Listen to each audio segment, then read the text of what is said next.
Het belangrijkste nieuws van Curaçao in het Nederlands. Extra Journaal, vers van de pers.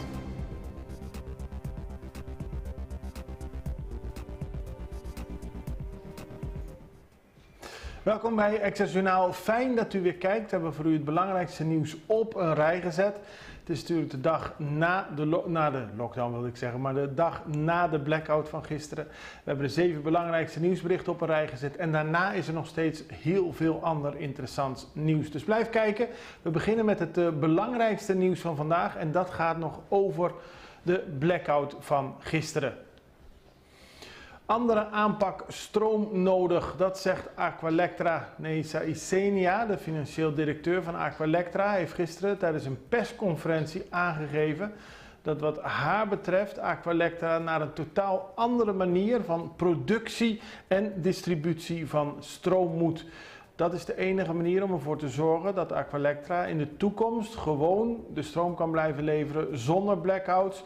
Er moet flink gewerkt worden aan een nieuwe aanpak. Dat kan in overleg met de overheid. Dat is niet een weg die al helemaal uitgebaand is, maar er moet wat veranderen. Aldus Isenia, die de excuses aanbood aan de bevolking van Curaçao voor de tweede blackout in 8 dagen.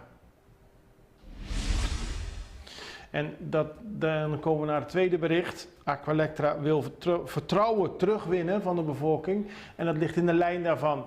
Volgens Aqualectra moet er nu hard worden gewerkt om het vertrouwen van de bevolking terug te winnen. Het is begrijpelijk dat de bevolking cynisch reageert en niet gelooft in alle mooie verhalen die nu verteld worden over de toekomst van Aqualectra, aldus Isenia. En daarom moet Aqualectra laten zien dat er daadwerkelijk verbetering gaat optreden. Dat ligt niet aan de inzet van de werknemers, want ze benadrukte gisteren tijdens een persconferentie dat iedereen bij Aqualectra er hard aan werkt om te voorkomen dat Curaçao weer met een blackout te maken krijgt.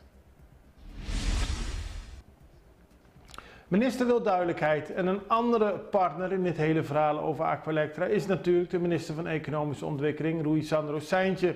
Hij liet gisteren al weten dat hij het onacceptabel vindt, 2 blackouts in 8 dagen.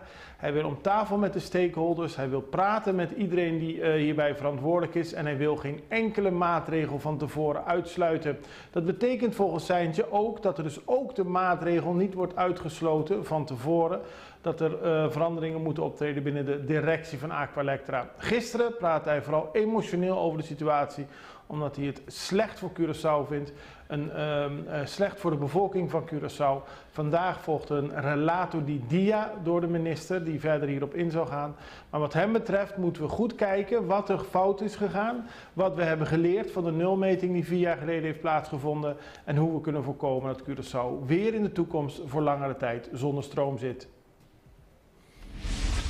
Minister wil investeerders aanhalen en minister Shalton Hato van Justitie heeft daar een interessant idee voor. In gesprek met de Extra heeft Shalton Hato aangegeven dat hij de mogelijkheid verder wil uitwerken dat investeerders die meer dan 150.000 gulden investeren op Curaçao, indien gewenst, een permanente verblijfsvergunning kunnen krijgen. Volgens hem trek je daarmee meer investeerders aan en is het ook goed voor het eiland. Tegelijkertijd zijn er zaken binnen de immigratiedienst, al dus de minister, die verbeterd kunnen worden. Zeker voor wat betreft de behandeling van mensen met een niet-Nederlandse nationaliteit. Al dus de minister vandaag in de Extra. Grote roof bij Kooiman. Bij Kooiman hebben dieven in de vroege woensdagochtend een enorme hoeveelheid gereedschap weg weten te halen. Tegelijkertijd bleef er nog een deel van de gestolen waar achter. Buiten Kooiman in Zeelandia lagen nog verschillende spullen die dus niet meegenomen zijn. Ook is er een Kia aangetroffen. Waarschijnlijk is die gebruikt door de dieven. Daarin lagen nog 2 telefoons. Dus voor de politie heel veel reden en heel veel aanwijzingen om verder te onderzoeken wie er achter deze diefstal zit. Het ging om een grote diefstal van het merk Makita. Passagiers Albatros vast op Curaçao. Opmerkelijk bericht vandaag in de Extra, want zoals u weet zijn de vliegverbindingen tussen Curaçao en Venezuela weer begonnen. Dat loopt niet altijd even goed. Grotendeels loopt het goed, maar deze week waren de passagiers van de vlucht van Albatros naar Venezuela niet in de mogelijkheid om van Curaçao naar Venezuela te vliegen. Het was lange tijd onduidelijk waarom dat niet kon. De Extra heeft nagebeld en naar alle waarschijnlijkheid heeft het te maken met Venezuela, die voor elke vlucht alle vergunningen wil controleren. Dus ook van de passagiers, van het vliegtuig zelf. Daar ging iets mis, dus de vlucht kon op dat moment niet vertrekken. Maar volgens de Extra lijkt alles erop dat daarna de vlucht weer terugkomt naar Venezuela. En dan gaan we naar een auto die is geplunderd bij Veres. Onbekenden hebben een auto gestolen en alle spullen daar uitgehaald. En uiteindelijk in de buurt van Veres werd de auto zonder de voorkant, zoals u op de beelden ziet, zonder de voorkant van de auto weer aangetroffen. De politie heeft de zaak in onderzoek, maar zoals bekend is dat een veel voorkomend probleem en ook een vooral heel erg vervelend probleem. Dit was het belangrijkste nieuws van vanochtend. We krijgen nu reclame en daarna gaan we verder met berichten die ook heel erg interessant zijn. Pizza Hut ha cumpri 40 años y ese nos celebré en grande con nos celebration meal. 2 small pizza, un topping, 6 cinnamon sticks, 6 breadsticks, pa 40 florin. Cheese llena bodatos nang patras di ebon y tire de buzón. Asina, botin chance di gana, di edepes nang di correnden for 2. Pizza Hut. Pizza Hut. For the love of pizza.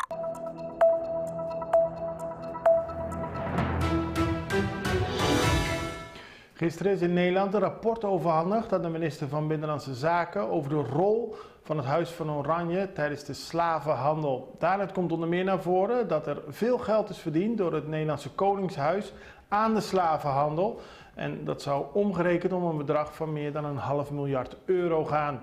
Er zijn verschillende mensen die al langer pleiten voor meer onderzoek naar de rol van Nederland bij de slavenhandel en in dit geval ook het Huis van Oranje. Onder hen oud-minister-president Suzy Camelia Reumer. We belden haar gisteren op en vroegen of ze verbaasd was over de uitkomst van het rapport. Nee, dat verrast me niet. Iedereen die een beetje de historie kent, kan de lijn trekken van de data van slavernij en van Huis van Oranje, komende uit Engeland, Willem III, stadhouder 1, etc. Dan zie je de lijn heel duidelijk. En het bedrag, de hoogte van het bedrag, is dat iets wat u ook wel had gedacht of niet? Ik heb geen bedrag berekend, maar dat het hoog zou zijn, ligt voor de hand. En wat betekent dit koloniaal profijt nu? Maakt dat de urgentie om daadwerkelijk herstelbetalingen te geven groter?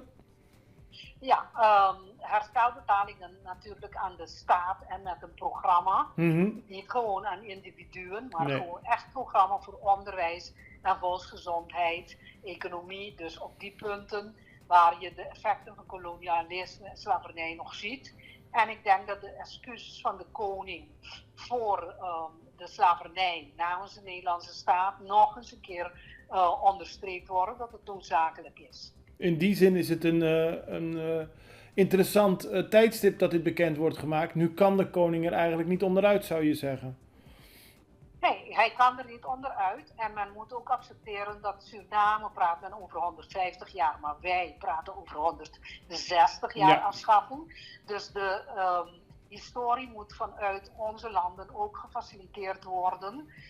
Door bijvoorbeeld middelen voor research. Dus wanneer ik over herstel praat, dan praat ik echt over research-instituten op de eilanden, in Suriname, Indonesië.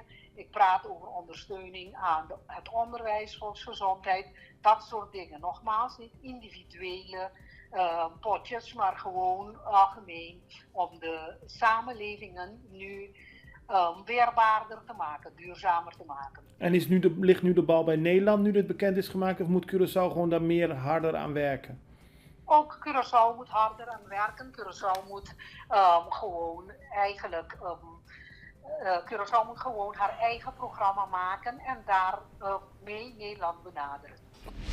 Dan gaan we naar Grisha Heilige Marten, onafhankelijk parlementariër op Sint Maarten. Zij was een van de deelnemers aan het IPCO, het Interparlementair Koninkrijksoverleg, dat van 1 tot 5 juni in Den Haag werd gehouden. En terugkijkend is ze teleurgesteld omdat we over van alles praten, maar niet over de werkelijke onderwerpen. Niet over autonomie bijvoorbeeld en de werking van het Koninkrijk.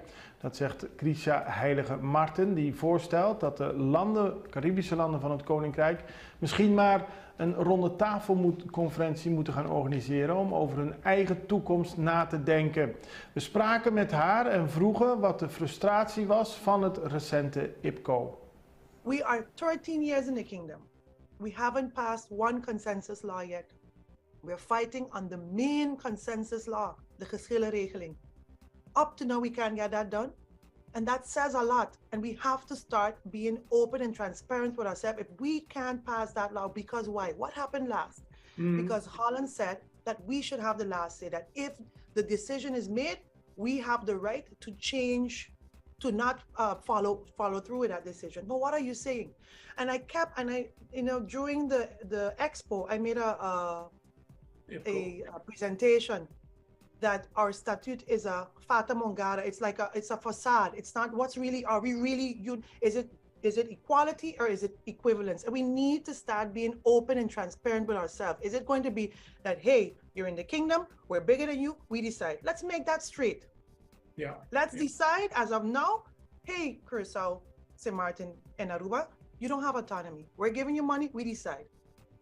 And then let's start asking internationally if that's okay.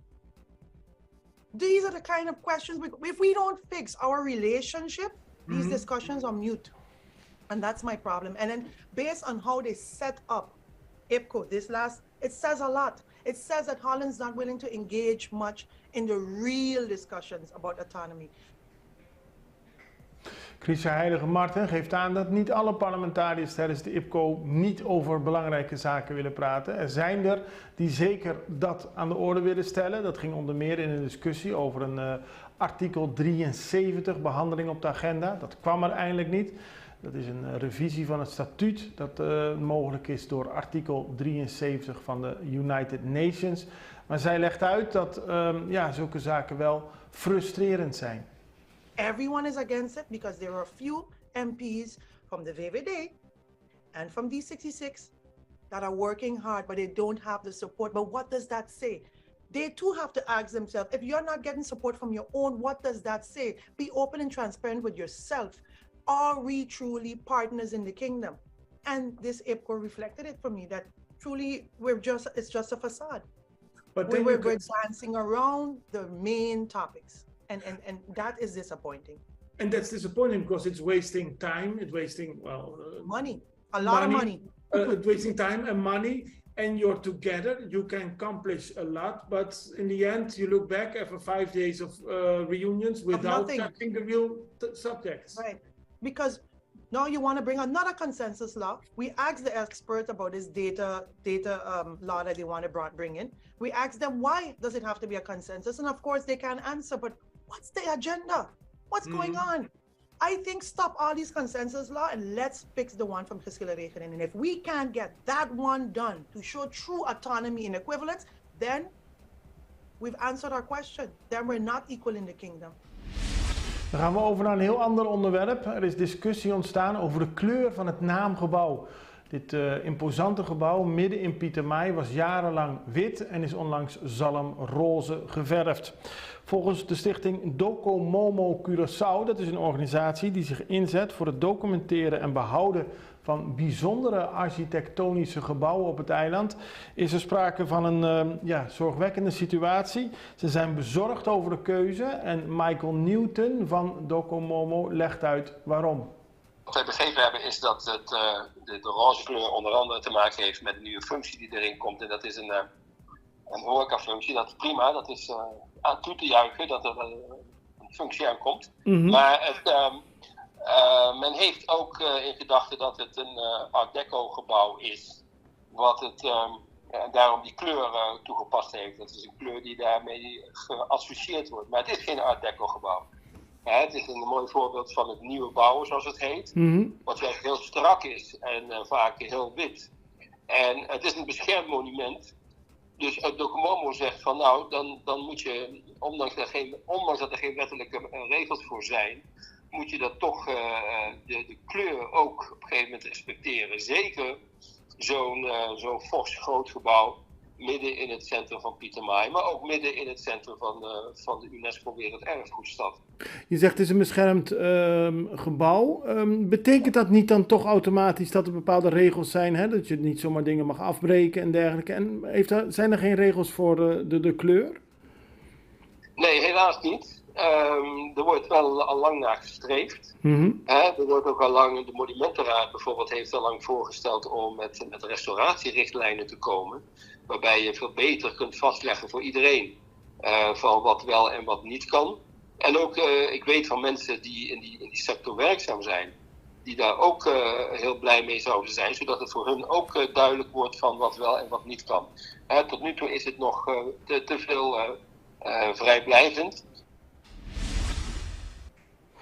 De stichting Docomomo hoopt dat de eigenaar van het gebouw, het Algemeen Pensioenfonds Curaçao, in de toekomst wat meer bewuster is als er bij een monumentaal pand, een beschermd pand, een andere kleur geverfd zal worden. Dit was het belangrijkste nieuws. Ik hoop dat u weer op de hoogte bent van alles wat er zich heeft afgespeeld op Curaçao. Ik wens u vooral een heel rustig en prettig weekend, zonder stroomuitval of iets dergelijks. Wij zijn er maandag weer, dan hebben we weer het belangrijkste nieuws voor u op een rijtje gezet. Het allerbeste, fijne Vaderdag alvast, komende zondag voor degene die het betreft. En tot maandag. Tot dan, dag.